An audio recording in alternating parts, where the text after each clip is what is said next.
창세기 12장 1절부터 9절 말씀 한 절씩 교독하도록 하겠습니다. 여호와께서 아브라함에게 이르시되 너는 너의 고향과 친척과 아비집을 떠나 내가 네게 보여줄 땅으로 가라.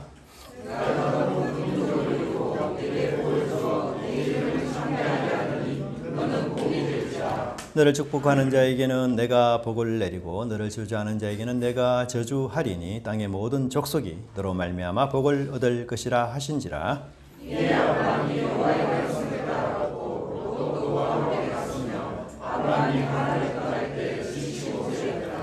아브라함이 그의 아내 사레와 조카 롯과 하란에서 모은 모든 소유와 얻은 사람들을 이끌고 가나안 땅으로 가려고 떠나서 마침내 가나안 땅에 들어갔더라.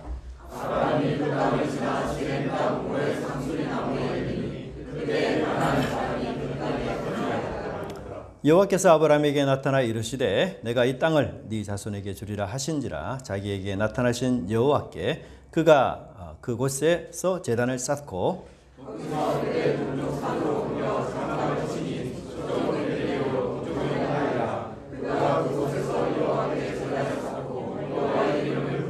같이 보겠습니다. 점점 남방으로 옮겨갔더라. 아멘. 네, 우리 좌우 주변에 둘러보시면서 인사했으면 좋겠습니다. 반갑습니다. 네, 반갑습니다. 날이 많이 풀렸죠, 그죠? 막 금방 여름이 올 것 같아요. 벌써. 우리 한 주간 잘 보내셨는지 모르겠습니다. 아마 그렇지 못한 분도 계시고 또 편안하게 보내신 분도 계시리라 생각이 듭니다. 하지만 우리 인생과 삶은 하나님의 손 안에 있다는 사실을 우리가 알고 그러게 우리가 나를 변화시키고 또한 나를 교정시키시며 끝없이 사랑으로 인도하시는 그 하나님의 은혜의 손길을 우리가 믿고 비 올 때에나 아니면 눈이 올 때나 바람이 불 때나 좋은 햇살이 있을 때나 신실하게 주님 따라가는 그런 은혜가 있기를 바랍니다. 우리 사람에게는 모두 약점이 있습니다. 약점이 없는 사람은 이 세상에 아무도 없죠. 근데 사실 우리가 그 약점을 바라보는 우리 시각이 참 문제가 될 때가 많습니다. 어떤 사람은 그 약점을 보완하고 그 약점을 강점으로 변화시키기 위해 참 무한히 노력을 하고요. 그런데도 도저히 변화시킬 수 없는 그런 약점들은 권력이나 재력 등으로 보완하려고 하거나 아니면 감추고 또 덮어쓰기를 그렇게 하려고 합니다. 또 어떤 사람들은 약점보다는 자신의 장점에 집중해서 그렇게 생을 살아가는 사람들이 있는데 우리가 지난주 살펴보았던 그 미국의 유명한 가수 스티비 원디가 바로 그런 사람이었습니다. 그는 맹인이었고 도저히 변화시킬 수 없고 또 절대 고칠 수 없는 그 약점, 그런 엄청난 약점을 갖고 있었는데 사실 그런 약점 때문에 누구나 다 실망하고 절망하고 좌절하고 인생을 참 제대로 살기 어렵다. 그래서 이 동정과 긍휼의 대상이 될 수 있는 그런 사람이었고 심지어 그가 가진 환경, 배경조차도 이 천성적인 약점을 커버해 주지 못하는 참 그런 어려운 그런 사람이었던 것이죠. 그런데도 그는 자기의 그 단점, 고칠 수 없고 바꿀 수 없는 그 약점, 그런 것에 더 이상 몰두하지 않고 해방해서 하나님이 자기에게 주신 그 강점과 장점을 충분히 개발하고 또 살려서 탁월한 재능을 가진 음악인으로 이제 성장하게 된 것을 우리가 보게 되었습니다. 뿐만 아니라 훌륭하고 아주 존경받는 가수로서 인생을 완벽하게 새롭게 단장했던 그런 삶을 보게 됩니다. 참 어떤 의미에서 나를 이렇게 창조하시고 조성하신 분은 바로 하나님이죠. 그런데 그 하나님이 나를 완벽한 존재로 또 완전한 존재로 창조하지는 않으셨어요. 만일 내가 내 자신을 창조한다면 무결점의 사람, 약점 없는 사람, 그런 사람으로 내 스스로 만들지 않겠습니까? 그런데 하나님은 그렇게 하지 않으시고 많은 약점이 있는 존재로 또 우리가 성격적으로 또 육체적으로 어떻게 보면 또 우리 부모나 우리 조상들이 가진 약점들 그런 것들을 우리가 물려받은 이런 존재로 하나님이 우리를 그렇게 태어나게 하셨어요. 그래서 어떤 약점들은 우리가 고칠 수도 있지만 또 어떤 약점은 고칠 수 없어서 평생 가슴 아리하면서 그렇게 껴안고 살아가야 되는 그런 부분도 있습니다. 그럴 때 우리는 사람을 탓하고 이웃을 탓하기보다는 하나님께서 왜 이런 약점들을 내게 주셨는지, 또 내가 이 약점을 갖고서 어떻게 사는 것이 하나님을 기쁘시게 하는 것인지, 그런 것들을 우리가 고민하며 기도하며 하나님께 나아가야 하는데, 사실 우리가 그렇지 못하죠. 그래서 그 약점을 무조건 우리는 부정적으로만 보는 그런 잘못된 버릇이 있습니다. 그리고 그 약점에 너무 이렇게 올인하다 보니 사실 우리 장점을 제대로 보지도 못하고 파악하지 못하고 심지어 그 장점조차도 무시하는 이런 경향이 사실 우리에게 있습니다. 사실 사탄은 우리가 많은 장점을 갖고 있음에도 불구하고 끊임없이 우리의 단점과 약점을 부각시켜서 계속해서 우리를 넘어뜨리려고 하고 하나님의 형상으로 창조되었다라는 이 놀라운 사실을 망각하도록 그렇게 만드는 것입니다. 여러분, 사실 우리 주변에 아무리 훌륭하고 정말 너무 멋진 사람, 정말 외모가 출중하고 모든 것을 다 골고루 조건을 갖춘 그런 소위 성공한 사람이라 할지라도 주위에서 끊임없이 그의 약점을 디스하고 찌르고 그리고 또 스스로 그 약점에 빠지게 되면요, 그 사람은 망가져요. 다 망가집니다. 절대로 온전한 정신이 있을 수가 없어요. 정신이 완전히 피폐해집니다. 그러나 하나님은 우리의 부모같이 우리의 장점을 보시고, 또한 우리가 많은 그 약점이 있음에도 불구하고 우리가 잘하고 훌륭한 좋은 점들을 보시고 그것을 사용하셔서 우리를 더욱 온전한 인격으로 그렇게 만들어가고 다듬어가는 그런 것들을 우리가 보게 됩니다. 그래서 우리가 상대편을 볼 때에도 장점을 자꾸 보고자 하는 그런 노력들, 그래야만 그 사람이 온전하게 된다는 것 우리가 늘 기억하는 것이 참 중요합니다. 여러분, 미국에 살고 있는 흑인들 중에서 가장 존경한 사람 누구냐 이렇게 묻는다면 대부분 사람 두 사람 이름이 나옵니다. 하나는 말콤 X라는 사람이고요, 또 하나는 여러분 너무나 잘 아는 마틴 루터 킹 목사님입니다. 이 말콤 X라는 사람이 어릴 때 흑인으로 태어났는데요, 이 흑인으로 태어난 자신이 너무 원망스러웠어요. 나는 왜 이 피부가 까말까? 그래서 백인들을 향한 정오심이 그 마음에 막 불길같이 솟아올랐습니다. 근데 자신의 마음을 곰곰이 살펴보니 백인을 증오하고 원망하는 마음이 있는가 하면 동시에 백인이 되고 싶은 소망도 함께 그 마음에 있다는 것을 깨닫게 되었어요. 그래서 한편으로는 백인을 미워하면서 또 한편으로는 내가 백인이 부럽고 백인을 닮고 싶은 이 양면의 욕망이 그 속에 있었어요. 그래서 그는 어렸을 때에 백인이 되고자 이 피부에 하얀 모든 것들을 다 칠했어요. 비누부터 시작해서 스킨크림 이런 것들을 사다가 계속 자기 피부에 문질러 대면서 어떻게 하든지 이 검은 피부를 희게 만들려고 무던히 노력을 하고 애를 썼던 그런 사람이었습니다. 그래서 어떻게 하면 내가 백인처럼 좀 하얗게 이렇게 보이지 않을까, 별별 짓을 다 한 것이었죠. 그런데 어느 날 이 말콤 X가 중요한 사실을 깨닫게 되었는데, 그것은 나는 아무리 노력해도 결코 백인이 될 수 없다, 그것을 자신이 깨닫게 됐어요. 근데 그걸 깨닫게 되면 보통 절망하거나 낙심하지 않습니까? 고칠 수 없는 약점 앞에서 우리가 무너질 때가 많잖아요. 근데 이 사람은 거기서 놀랍게 기발한 발상을 했는데, 그게 뭔가 하면 나는 오히려 철저한 흑인이어야 한다, 이렇게 방향 전환을 한 것이었어요. 그리고는 놀라운 발견이 뭐였는가 하면 까만 것도 흑인도 나름 아름다울 수 있다, 그 생각을 그가 갖게 된 것이에요. 그래서 이런 새로운 의식의 전환, 자기의 약점을 강점으로 부각시키는 이 새로운 의식의 전환으로 말미암아 그가 흑인 사회에서 굉장히 유명한 지도자로 떠오르는 그런 계기가 되었습니다. 그가 흑인 사회에서 굉장히 유행시킨 유명한 말 한마디가 있는데요, 그게 뭔가 하면 까만 것도 아름답다.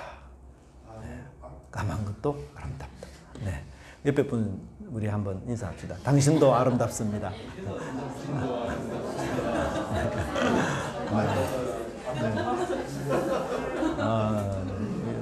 우리 저기 은혜가 넘치는 교회 분들은 자부심이 있어서 좋습니다. 당신도 아름답습니다. 예, 당연합니다. 이렇게.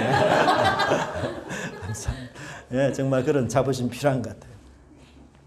정말 이분이 지금 독특한 그런 발언을 했어요. 까만 것도 아름답다. 그러니까 내가 가진 어떤 것에도 독특한 은사가 있고 그 나만의 재능, 그런 것들이 있기 때문에 그런 은사를 주신 하나님의 뜻을 따라서 그 재능을 가지고 내 인생을 살면 된다. 그렇게 본 것이죠. 그래서 이런 자부심 있는 사람에게는 더 이상 뭐가 내가 다른 사람 질투하고 시기하고 다른 사람의 인생에 대해서 내가 부러워하고 그럴 필요가 없고 철저하게 더욱더 내가 내 자신이 되는 일에 훨씬 더 우리의 에너지와 영향을 쏟게 되면 훨씬 나은 인생을 우리가 살 수 있게 되는 것입니다. 여러분, 동물들은 절대로 다른 동물들과 비교하지 않아요. 개들은 다른 개들과 서로 비교하지 않습니다. 근데 개 주인은 자기 개와 남의 개를 또 비교하죠. 그래서 불행에 빠지고 참 어떤 면에서 우리가 이 동물보다 못한 그런 모습들이 있는 것 같아요. 우리는 약점이 있지만 그러나 단 한 가지 더욱 중요한 사실은 하나님께서 이미 나를 멋지게 창조하셨다는 사실이에요. 하나님은 완벽에 가까운 사람들만 쓰는 게 아닙니다. 하나님은 심각한 단점 있는 사람들, 그 사람들도 하나님은 얼마든지 사용하실 수 있어요. 하나님께서 사용하지 못할, 또 쓰지 못할 만큼의 엉망인 사람은 세상에 존재하지 않습니다. 사람들은 폐품 취급하고 그리고 쓰레기 취급하는 인생이라 할지라도 그 인생이 하나님의 손에 붙잡히면 또 하나님께 맡기면 하나님은 얼마든지 새로운 인생으로 변화시킬 수 있어요. 그래서 우리 하나님은 정말 멋지고 훌륭한 수성공입니다. 정말 기가 막힌 수리공이요. 정말 재활용의 명장으로 이렇게 말할 수가 있습니다. 세상을 창조하신 그분이 세상에서 일어나는 모든 일을 어떻게 해결하지 않을 수 있겠어요. 성경은 폐품들이 어떻게 하나님의 손에서 훌륭하고 멋진 완제품으로 되었는지를 알려주는 책이 바로 성경 말씀입니다. 성경은 인생의 꼴찌, 그리고 학교에서의 꼴찌, 사회에서의 꼴찌가 어떻게 훌륭한 하나님의 사람으로 명품 인생으로 변화되었는지 그것을 알려주는 말씀이 바로 하나님 말씀입니다. 그러므로 가장 중요한 것은 내 인생을 내가 지고 있지 말라는 것이에요. 가장 멋지고 가장 아름답게 수선해 주시는 명품 전능하신 하나님, 그 하나님의 손에 맡기면 내게서 떠나서 하나님께로 나아가게 되면 하나님이 우리를 수선해 주시고 새롭게 얼마든지 고쳐주신다는 것입니다. 혈맥과 인맥과 지맥을 떠나 하나님을 의지하고 세상에서 내 힘이 되고 내 의지하는 것을 다 내려놓고 가난한 심령이 되어서 그 하나님을 붙잡는 것, 그래서 그 하나님께 나아가는 것이 무엇보다도 우리 인생의 가장 중요한 출발점이요, 새로운 전환점이 된다고 말씀할 수가 있습니다. 하지만 이 떠남에서 가장 중요한 것은 다시는 돌아가서는 안 된다는 것이에요. 다시는 세상을 찾아서는 안 된다는 것입니다. 우리가 이 본문에 보면 데라는 미완의 떠남을 했던 인물이었습니다. 이 세상에는 여러분 두 종류의 사람이 있어요. 한 사람은 하란에 머무는 사람이 있는가 하면 한 사람은 하란을 떠나는 사람이 있습니다. 아브라함의 아버지 데라는 우르에서는 떠났지만 하란에서 머물고 말았던 사람이었습니다. 그 떠난 우르를 아쉬워하면서 후회하면서 나는 하란에 머물러야 되겠구나. 내 인생은 여기서 끝내는 게 좋겠구나. 그렇게 해서 그는 우르를 떠난 사람이었지만 결국은 목적지에 도착하지 못하고 하란에 머물면서 살았던 사람이었습니다. 하나님의 말씀을 보면 데라는 이 갈대아 우르를 떠날 때에 굉장히 주도적인 역할을 했던 인물로 설명하고 있어요. 창세기 11장 31절에 보면 데라가 그의 아들 아브람과 하란의 아들 그의 손자 롯과 그의 며느리 아브라함의 아내 사례를 데리고 갈대아인의 우르를 떠나 목적지인 가나안 땅으로 가고자 하더니, 여러분 데라가 굉장히 주도적으로 모든 식구들을 다 이끌고 자기가 주체자가 되어서 우리는 갈대아 우르로 떠난다. 그래서 모든 채비를 차려라. 그렇게 해서 고향을 떠났어요. 여러분 이때 데라의 나이가 얼마나 된지 아시겠어요?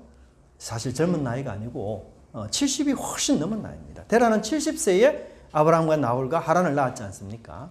그래서 오늘 우리 설교를 잘 들으시면 성경 퀴즈를 몇 개는 맞출 수 있습니다. 사실 그때 우르를 떠나 가나안 땅으로 오려고 할 때에 가족 상태가 어땠어요? 아브라함 결혼했어요. 그리고 하란도 롯이라는 아들을 이미 낳았습니다. 만약에 여러분 하란이 30세쯤에 롯을 낳았다. 그러면 우르를 떠날 때에 데라의 나이가 몇 세쯤 됐을까요? 그렇죠. 한 100세 정도는 됐어요. 그렇죠. 만만한 나이가 아니에요. 근데 그 나이에 갈대아 우르를 떠났습니다. 여러분 지도를 보면 이 갈대아 우르에서 하란까지가 한 1040km가 돼요. 직선 거리로. 예, 그러니까 곡선 거리를 따라가면 한 1200km 혹은 1100km까지를 바라보는데요. 뭐 서울, 부산, 왕복 이상의 거리죠. 짧은 거리가 아닙니다. 그럼 보통 성인들이 도보로 이 길을 걸어갈 때 도보로 하루에 걷는 거리가 어느 정도 되는지 아세요? 한 30km 정도가 도보로 이렇게 하루 적당하게 걸을 수 있는 거리라 하거든요. 근데 여기에 어린아이들이 있죠. 여자들도 있죠. 또 양과 염소들 있죠. 그래서 이런 일행들과 다 포함시켜서 하루를 걸어가려면 적어도 한 25km, 20km 이렇게 가는 게 적당해요. 근데 우르에서 이렇게 하란을 도착했을 때에 그 1100km 정도 되는 거리를 뭐 한 달 보름 이상은 사실 걸려서 도보로, 그죠? 예전에는 뭐 도보밖에 없으니까. 그래서 이 2달 정도 걸리는 이 여행길, 사실 백선화된 이 데라에게 사실 쉽지 않는 여행길 아니겠어요?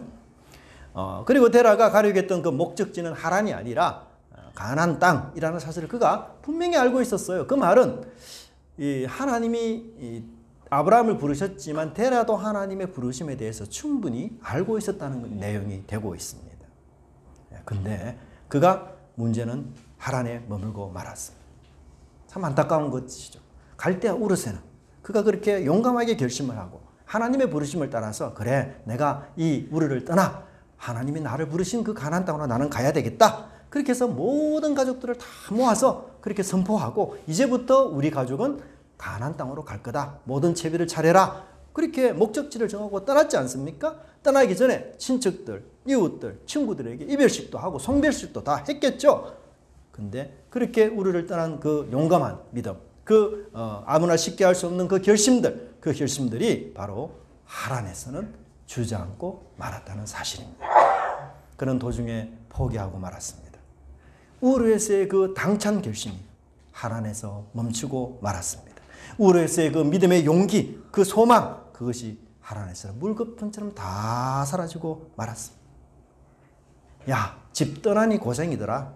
뭐 실제로 내가 하나님 말씀 따라 헌신해 보니 별 일도 일어나지 않고 계속 고생만 주구장창하고 뭐 이렇게 살아도 한평생 저렇게 살아도 한평생인데 내가 이 늙은 나이에 도대체 무슨 소망이 있느냐?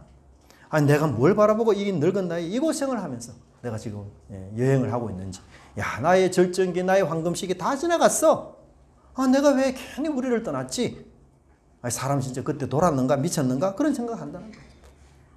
그냥 편안하게 지금처럼 이렇게 걱정 없이 살면 되는 거지. 뭐 내가 뒤늦게 신앙생활 한다고 친구 버리고 고향 버리고 다 떠나서 야, 토요일 늦게까지 참 영화 보고 친구들하고 놀고 그리고 주일 아침에 편안하게 늦잠까지 자는 거 그거 진짜 너무 좋았는데 그걸 못하죠. 떠나온 고향이 후회가 되고 그냥 거기 눌러 살 걸. 이 먼 거리 다시 돌아갈 수는 없고 에라 모르겠다. 여기 하나님의 땅에 살지. 데라는 약속을 알았지만 하나님의 부르심이 있었지만 그는 출발은 했으나 목적지에 이르지 못하는 그런 안타까운 사람이 되었던 것입니다. 하지만 아브라함은 아버지 데라와 달리 여호와의 말씀을 쫓아 하란 땅을 떠나 마침내 가나안 땅에 도착했다. 이렇게 말씀하고 있는 것입니다. 하란에 머무는 인생은 결코 가나안 땅의 축복을 받을 수가 없습니다. 아브라함이 하나님께로부터 받은 그 복의 분량, 그 은혜의 분량을 데라가 알았더라면 데라가 땅을 치며 후회하고 통곡할 일 아니겠습니까? 데라에게 하란은 타협의 장소였습니다. 하나님의 부르심을 받아 출발했지만 그러나 세상과 타협하고 자신의 욕망과 타협하면서 하나님의 부르심을 잊어버리고 망각한 채 그냥 그 하란의 땅에 머물러 살고자 하는 그런 사람이었던 것이죠. 우리 역시 이 땅에서 하나님의 부르심을 받아 순례자의 길을 걸어가는 사람들입니다. 하지만 그 순례자의 길에도 하란의 유혹이 우리 곳곳에 도사리고 있습니다. 하란의 유혹이 우리를 항상 손짓하지 않습니까? 야, 신앙생활 그렇게 애써할 필요 없다. 신앙생활은 선택이지 필수가 아니야. 적당히 해. 뭐 하나님께 목숨 걸 필요 없지 않느냐? 지금 이렇게 나름 편하게 사는데 구태여 복잡하고 아주 피곤하게 그렇게 열심히 신앙생활 뭐라고 하느냐? 개인의 삶, 세상의 삶 그 패턴 깨지 말고 그냥 좀 여유 있을 때, 틈이 날 때 가끔 한 번씩 하나님 생각하고 그렇게 찾아와. 그래도 하나님 다 이해한다고. 그랬더라면 아브라함도 하란에 머무는 것을 기꺼이 수용했을 것입니다. 하지만 아브라함은 하나님께 올인했던 것이에요. 그래서 그는 하란을 떠났습니다. 하나님과 하란 사이에서 데라처럼 머물거나 망설이거나 그곳에 안주하지 않았던 사람이었습니다. 자신이 서야 할 곳, 자신이 있어야 할 곳, 그리고 내가 갈 목표, 그 목표가 가나안 땅이다라는 사실을 그는 추호도 의심하지 않고 그 목표를 향해 그가 발걸음을 내딛고 내가 하나님의 품에 안겨야 할 사람이라는 사실을 그는 잊지도 않았으며 그것에 결코 그는 타협하지 않았던 그런 사람이었습니다. 우리 속에는 데라와 같은 속성이 있지 않습니까? 하란에 어슬렁거리면서 그 하란에 머물기를 좋아하는 내 속에 데라가 있습니다. 세상에 안주하고 내 세상에 타협하려는 이런 내 속에 데라가 있습니다. 그 데라가 죽고 사라져야만 우리가 하나님께 올인할 수 있는 것입니다.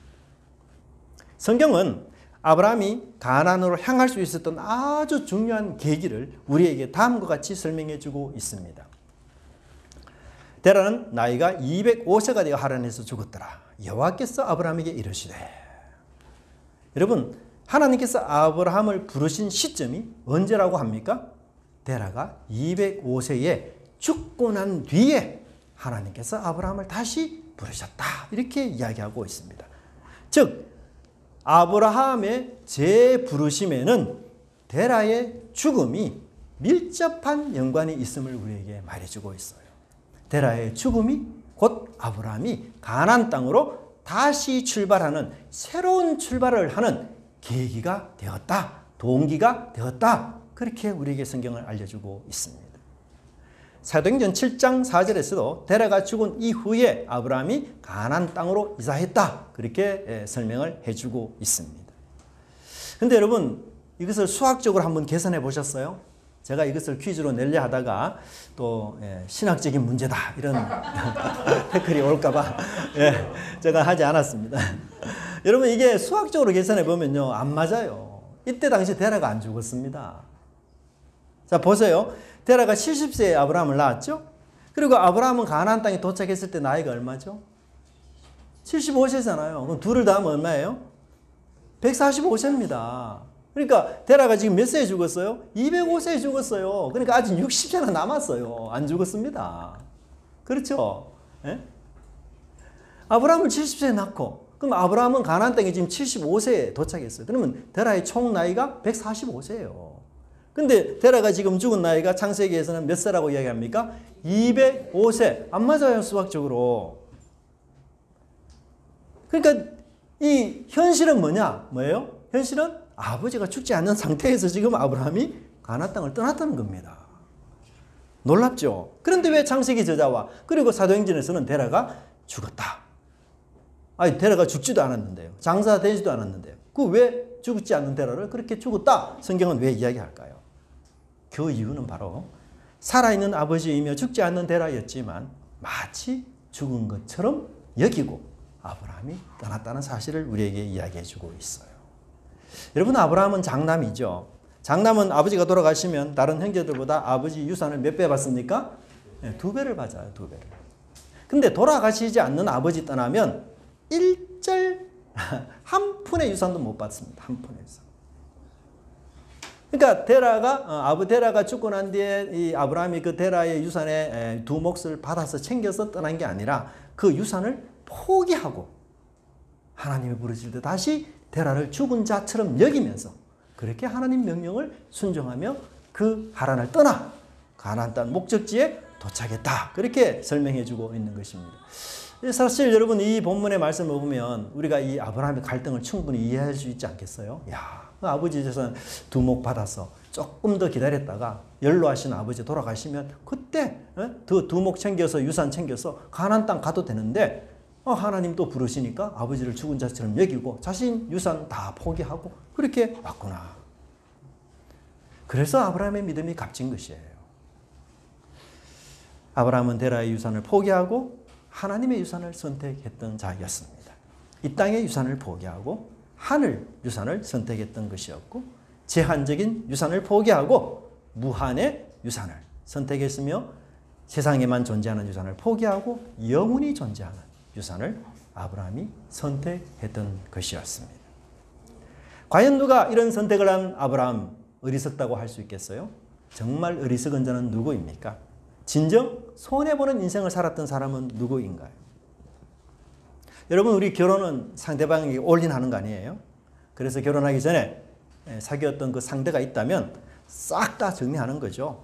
다시는 뒤돌아보지 말아야 합니다. 결혼한 뒤에도 예전에 만났던 상대를 만난다면 그 모두가 불행해지는 것이고, 그렇게 해서는 도저히 새 출발할 수가 없어요. 새 출발했던 모든 것이 다 망가집니다. 근데 신앙은 바로 하나님과 결혼하는 것입니다. 세상과의 결별을 선언하고 하나님과 연합하는 것이고, 그래서 그 일에는 옛사람이 죽어야만 세상으로 살 수 있는 것이에요. 여러분, 우리 속에 수많은 데라가 있습니다.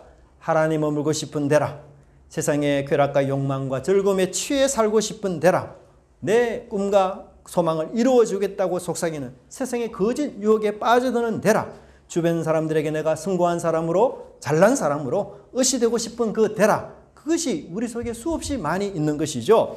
그 데라가 죽어야만 하나님의 신령한 축복을 받는 자가 될 수 있는 것입니다. 복이 되고 복의 통로가 되며 복의 유통자가 되는 저와 여러분의 삶이 되기를 간절히 바랍니다. 두 번째는 하나님이 약속하신 세 가지 복을 우리는 본문에서 살펴볼 수 있습니다.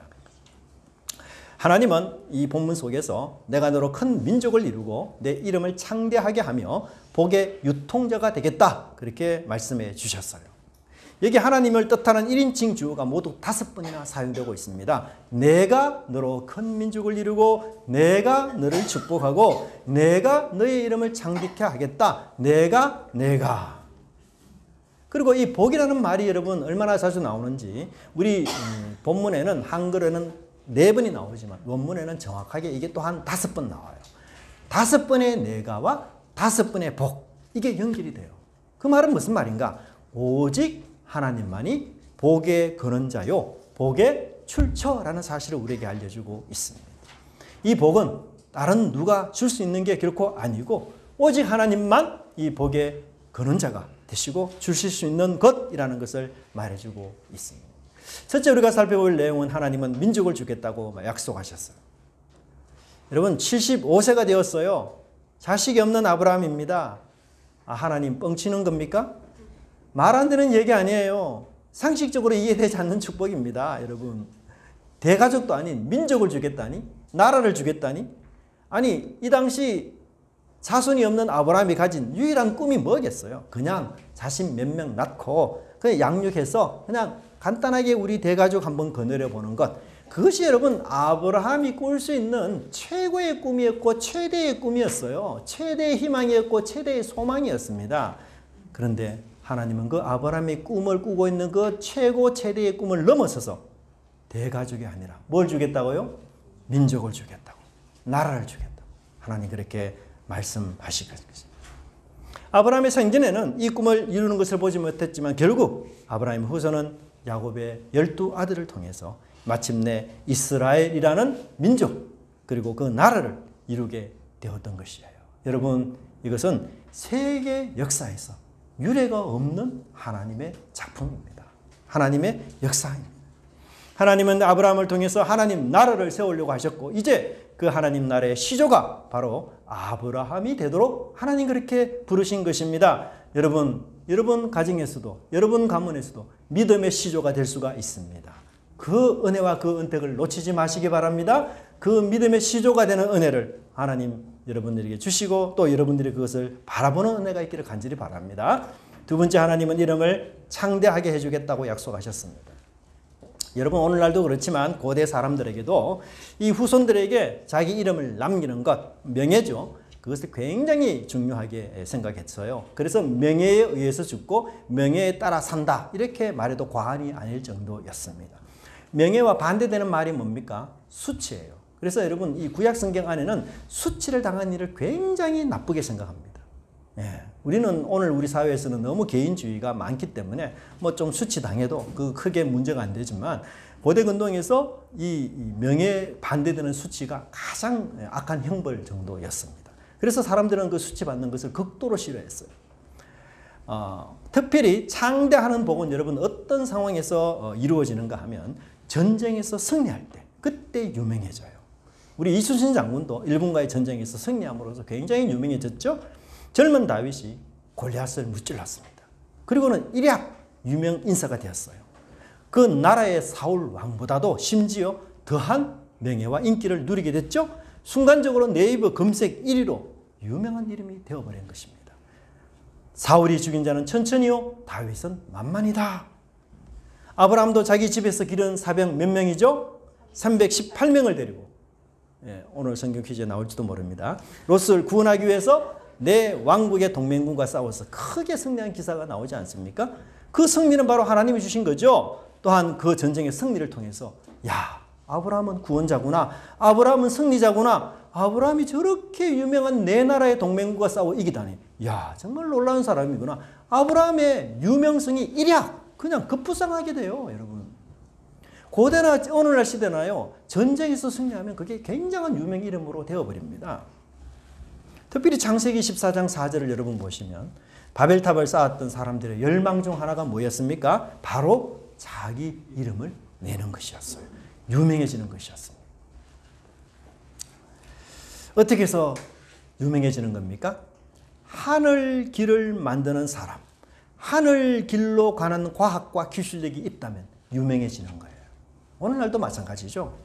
땅 위에 사는 사람의 모든 관심사는 아이러니하게도 땅이 아니라 하늘이에요. 참 아이러니해요. 그래서 어떻게 하면 하늘에 갈 수 있는지, 어떻게 하면 천국에 갈 수 있고, 어떻게 하면 영생불사를 누릴 수 있는지, 어떻게 하면 내가 하늘에 가서 영생을 얻을 수 있는지, 그게 이 땅에 사는 모든 사람의 관심사이고, 그래서 바벨탑을 만들 그 사람들이 유명해지게 되는 것입니다. 이 그림은 이 바벨탑이라는 그림인데요.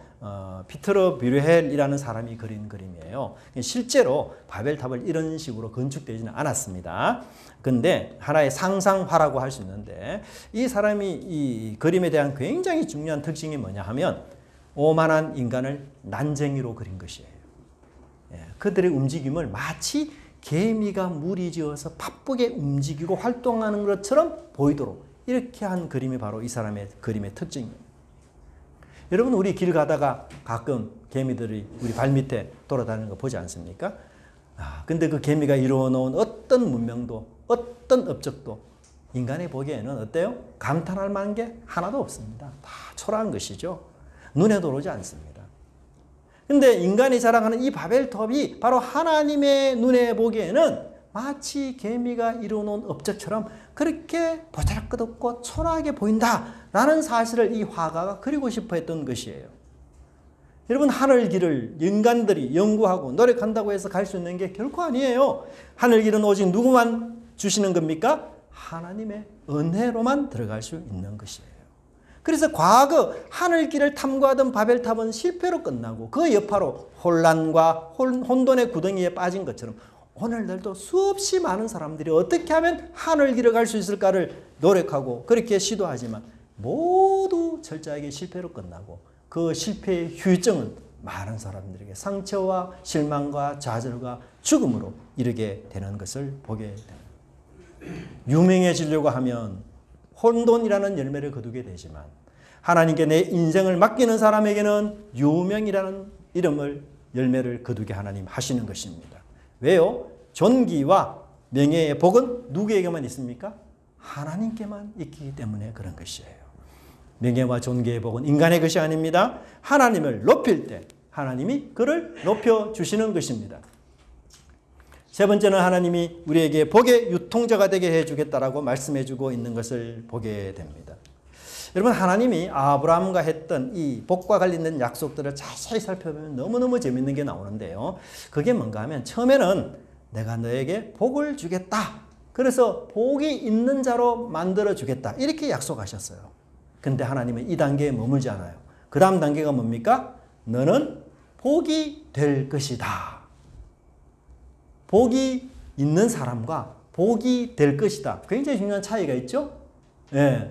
저 사람은 복이 있는 사람이구나 이 말일과 야 너는 복이야 이 말은 엄청난 차이가 있습니다. 아브라함은 하나님 복이었어요. 복. 예? 하나님 아브라함 자체가 복이 되도록 하셨어요. 이 사람이 복이에요. 그래서 이 사람이 가는 곳에는 복이요 이 사람이 없는 곳에는 저주입니다. 이 사람이 있느냐 없느냐 함께 하느냐 하지 않느냐에 따라서 복이 왔다 갔다 해요. 복의 주체자가 이 사람이에요. 아브라함이 복의 기준이고 미스터 복의 모델로 하나님이 부르신 것이에요. 그러니 이 사람에게 축복하는 자에게는 당연히 복을 받을 것이요 이 사람을 저주하는 자에게 미워하는 자에게는 당연히 그 저주가 임하게 되는 것입니다. 여러분 우리가 창세기 성경 공부하면서 아브라함이 여러 명의 이방인들을 만나지 않습니까? 근데 그 이방인들이 전부 어떤 자세를 갖고 있어요? 하나같이 아브라함과 좋은 관계를 유지하려고 해요. 왜? 아브라함 가만히 보니까 하나님과 함께하는 사람이었거든요. 복받은 사람이었어요. 아브라함을 잘 대해주느냐 잘 대하지 못하느냐에 따라 내 복이 왔다 갔다 하는 사람이었어요. 복의 근원이었던 것이에요. 그래서 하나님은 이 아브라함이 복이다 그렇게 말씀하시고 근데 하나님의 목적은 이것이 아니라 더 나아가서 너는 복을 나눈 자 될 것이다. 그렇게 하나님 말씀해요. 복의 통로요 복의 유통자로 하나님은 세우시는 것이에요. 하나님의 최종 목적은 그 복을 나에게만 받는 것이 아니라 바로 그 복의 모델이 되고 그 복을 나누고 베푸는 그런 사람. 이것이 바로 하나님이 아브라함에게 꿈꾸었던 또 우리에게 꿈꾸었던 하나님의 복의 실체라는 사실인 것입니다. 여러분 이 복의 최종 완성자는 누구일까요? 바로 예수님이시죠. 예수님은 모든 믿는 자의 조상이 되셨어요. 예수님의 이름을 믿음으로 우리는 하나님의 대가족에 합류되었습니다. 지역과 시대를 초월해서 그리고 민족과 언어를 초월해서 예수님 있는 모든 사람들은 주 안에서 형제요 자매가 된 것입니다. 또한 예수님은 우리의 구원자이십니다. 사탄과의 전쟁에서 승리하시고 우리를 죄에서 건져 주셨을 뿐 아니라 우리를 하늘길로 인도하시는 분이신 것입니다. 그래서 예수님은 세상의 그 어떤 위인들보다도 더 유명한 그런 분이 되신 것입니다. 또한 예수님은 복의 완성자이십니다. 복음이며 좋은 소식이며 기쁜 소식을 전하는 분이십니다. 그분은 복된 분인 것이죠. 그래서 그분을 통해서 하나님의 복이 모든 사람에게 흘러가도록 하신 것 우리가 기억하도록 하십시다. 주님 안에서 아브라함의 복을 받은 저와 여러분입니다. 이제 예수님 안에서 말씀 안에서 하나님과 함께 복이 되는 여러분들 되시기 바랍니다. 뿐만 아니라 그 복을 우리 가족과 친척들, 친구들에게 유통하고 전하는 복의 전달자로서의 사명 살아가는 저와 여러분의 삶이 되기를 간절히 바랍니다. 기도하겠습니다. 하나님 아버지 감사합니다. 죄악과 저주 가운데서 또 단점과 약점 가운데서 그렇게 우리 자신을 마구 상처를 입히며 그렇게 살아가던 저희들 하나님 복음의 빛으로 불러주셔서 복을 주실 뿐만 아니라 복이 되게 하시고 또 이제 복의 유통자로 우리를 세워주시려는 하나님의 그 원대하고 거대한 꿈들을 저희들이 깨닫게 하시니 감사함을 드립니다. 하나님 말씀하신 대로 하나님 저희들의 인생이 복된 인생이 되게 하시고 심지어 우리 개개인 한 사람 한 사람이 복이 되는 은혜가 있게 하여 주시옵시고 받은 그 복 우리 주변과 이웃과 친척들 또 친구들에게 사회에 나누며 하나님의 복을 전달하는 전달자로서 유통자로서 살아가기에 부족함이 없도록 주님 함께 하시고 인도하여 주시옵소서. 우리 속에 있는 대라 하나님 세상에 머물기를 좋아하고 타협하는 대화를 하나님 다 사라지게 하시고 이제 주님과 연합하여 결국 주께서 원하시는 가나안 땅에 반드시 이루고야만 하는 그런 믿음의 결단들을 저희들이 행함으로 주님을 기쁘게 하는 저희들 되게 하여 주시옵소서. 감사드리고 예수님 이름으로 기도드리옵나이다. 아멘.